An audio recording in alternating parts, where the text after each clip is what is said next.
Yes, the term we use is align fast. We want to align fast. We want to get from drill to drill fast. We want to motion fast. We want to shift fast. We want to do all that type of stuff fast.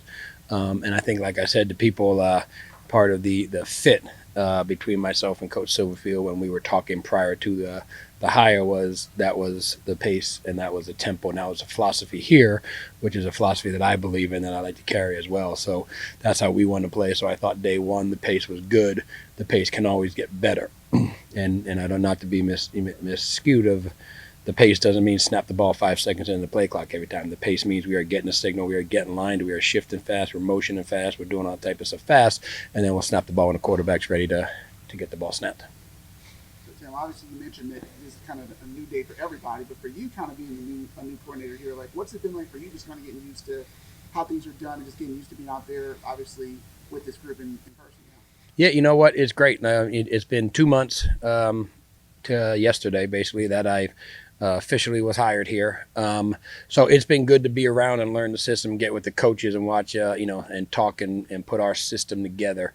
It's been great in the tour due to the off-season workouts, so watch them compete and watch them do all the stuff that challenges them and shows their toughness. Okay, it's a whole nother world when you have a football in your hand and you go out and play. And to me that was what I was so excited about, didn't sleep about last night, was the ability to watch the quarterbacks throw the ball and watch the receivers catch the ball.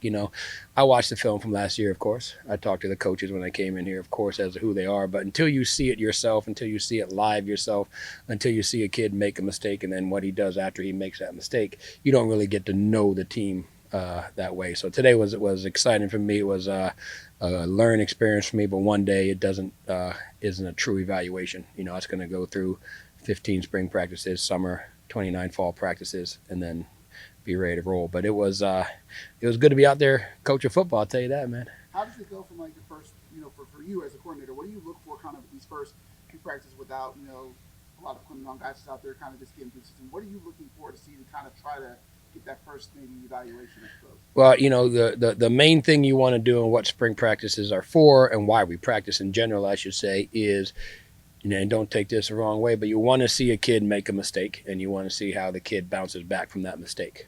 So what I told them after practice today is, number one, there were assignment mistakes out there today. Not a whole lot of them, but there were some. Okay, there were mental mistakes out there today. Okay, right now those are issues. They only become a problem is if those same mistakes and missed assignments show up practice too. Okay, and then when you make a physical mistake on the field, you drop a ball, you miss a throw, you make the wrong read as a running back, whatever it may be, those physical mistakes need to be forgotten about immediately and go on and play the next play. So to me, that's when you really find out about kids, is when a mistake happens. When you find out about anybody, you know what I mean? When a mistake happens, when things aren't perfect, how do they respond? And that's how you start to learn guys. Like, if this receiver dropped the ball, I watch him in practice. In my mind, then come Mississippi State week, if he drops a ball in the second quarter on the second drive, can I go back to him right away, or in my mind, does he need to be brought back in some other way? If that makes sense. Frank Bonner, David Lindsay. Yes, I sir. know when we talked to you first time, we talked about just the difference in language you called it in terms of the calling the go route, a different route and stuff. And so just now that you've been for a while, how has that played out for you? You know what? It's been really good, to the point where I forget what we called plays from the other places I've been, which is good.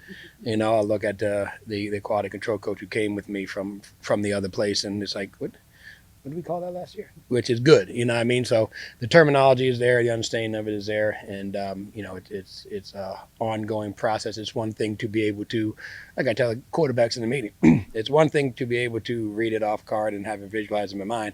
It's another thing when 4th and 6 hits and Coach Sophie says go for it against Mississippi State. Can I spit it off as quick as I want to spit it off at? And we'll get to that point, through spring. But it's been really good so far. Then you talked about playing fast. I'm assuming in order to do those things, the conditioning level has to be at a certain point.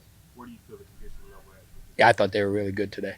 I mean, if you would have come to our tour of duty and watched that practice right there is nothing compared to that. I say towards our off season workout.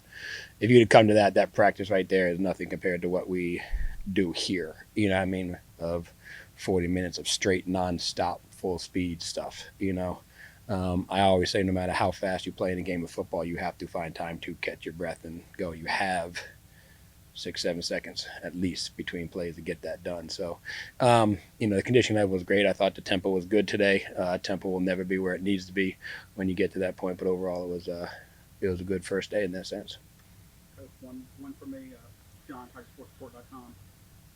You've been here for a couple months now. Anything kind of surprised you in a positive way about where the team is this spring?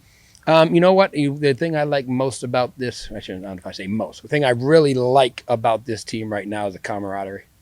The way the receiving core, quarterback room, everybody works together. I've said about Seth and Grant and the other quarterbacks specifically, they're on the same page. They compete the heck out of everything they do. Everything is a competition. How they answer questions, how they run drills, how they obviously practice today. All that type of stuff is a competition in the world of any quarterback in the world. But they are on the same page. They're helping each other out. They're rooting for each other to do well.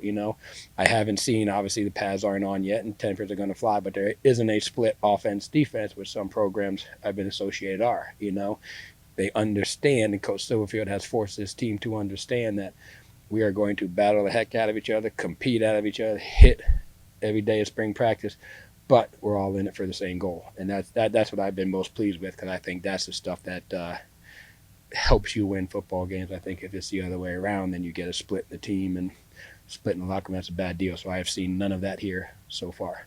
Not to say there isn't going to be some, boys will be boys. There's going to be something in spring practice where somebody's not going to like it, but at the end of the practice, we're all on the same page, which is what Coach Silverfield has done a tremendous job of building here. It's early too. I think you mentioned just talking about Seth and Grant, but just seeing them now throw the ball around and be out there with the guys. Did what you see from them talking to them translate on the field as far as just kind of how they look just first day being out there? Yeah, you know what? We have two really good quarterbacks here, which is a good situation to have. There's a lot of, don't know for certain, but I would assume there's a lot of programs in this country that don't have this situation where you have two really good quarterbacks that can push each other, that can compete against each other, that can pick each other's level of play up, and that only makes the team better. So I was very pleased with what I saw from them today. And to me, that's what a really good quarterback is made of, a guy that looks good when he's standing here throwing the ball on air, a guy that looks a little bit better when you go to one-on-ones, a little bit better when he goes to 7-on-7, and looks a little bit better than that when he goes to team. That's what a good quarterback is. So I think I saw that from both those guys today. And Ryan told us that the other day that he likes it's a luxury to have two capable starting quarterbacks. So for you, I guess you just kind of mentioned it, but just is it good having what good does it have having two guys who are that able to compete as well as Seth and Grant are just in the mix? Competition makes us all better. You know what I mean? And the worst thing that an athlete could have is a comfort level to say there's nobody behind me pushing me. Because I don't care who you are, how self motivated you are, the motivation to get better, the motivation to be the best you can be, is when that guy stand there wants your spot. If you're looking in your room, you're like, well, those guys have no chance of getting my spot, and I have an average day today, so be it. You know what I mean? That's not the case in that room when you have competition involved. So, to me, those two guys push each other, and that's great for the team. Appreciate you guys.